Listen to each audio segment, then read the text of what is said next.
اللہ الرحمن الرحیم مولا صلی وسلم دائما ابدا علی حبیبک خیر الخلق کلہم۔ حضرت خالد بن ولید رضی اللہ تعالی عنہ اسلام کے عظیم سپہ سالار اور اسلام کے جرنیل صحابہ میں ان کا شمار ہوتا ہے۔ ان کو اللہ تبارک و تعالیٰ کے رسول نے سیف اللہ کا خطاب ارشاد فرمایا، یعنی یہ اللہ کی تلوار ہے۔ انہوں نے بے شمار فتوحات حاصل کی، جہاں بھی گئے فتح و نصرت نے ان کے قدم چومے۔ ایک مرتبہ کسی قلعہ کا محاصرہ کر رکھا تھا، لیکن قلعہ کسی طرح فتح ہونے میں نہ آتا تھا۔ آپ نے سخت ناکہ بندی کر رکھی تھی، لیکن دشمن نے بھی ہمت نہ ہاری۔ آپ کا خادم آپ کا کھانا خیمہ میں رکھ کر چلا جاتا تھا۔ آپ نماز کی ادائیگی کے بعد کھانا تناول فرماتے۔ ایک شام خیمہ میں تشریف لائے تو کھانا موجود نہ تھا۔ اس خیال سے خاموش ہو گیا کہ کھانا شاید بچا نہ ہوگا۔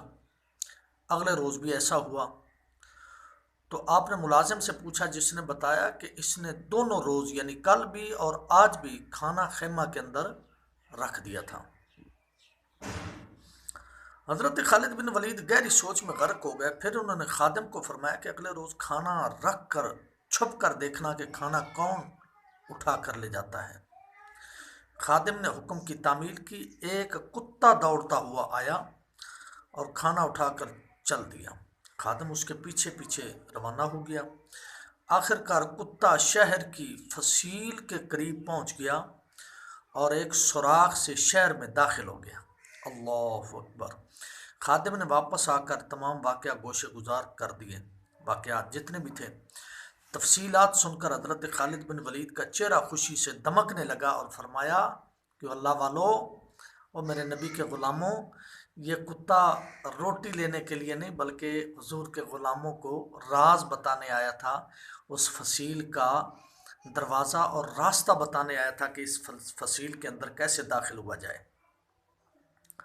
یعنی کتے بھی حضور کے غلام ہیں اور حضور کو ماننے والے ہیں۔ خالد بن ولید نے اپنے منتخب جانصاروں کا ایک دستہ تیار کیا اور رات کے اندھیرے میں ان کو ساتھ لے کر اس سوراخ کی طرف روانہ ہو گئے۔ فوج کو تیار کر کے شہر کے بڑے دروازے کے سامنے پہنچ جانے کا حکم دیا۔ کئی جان باز اس سوراخ میں سے شہر میں داخل ہو گئے اور سخت جنگ کر کے شہر کے دروازے کھول دیے۔ اللہ اکبر! باہر فوج بالکل تیار کھڑی تھی۔ مسلمان نعرے لگاتے ہوئے شہر میں داخل ہو گئے اور جنگ شروع ہو گئی۔ دشمن فوج پر اچانک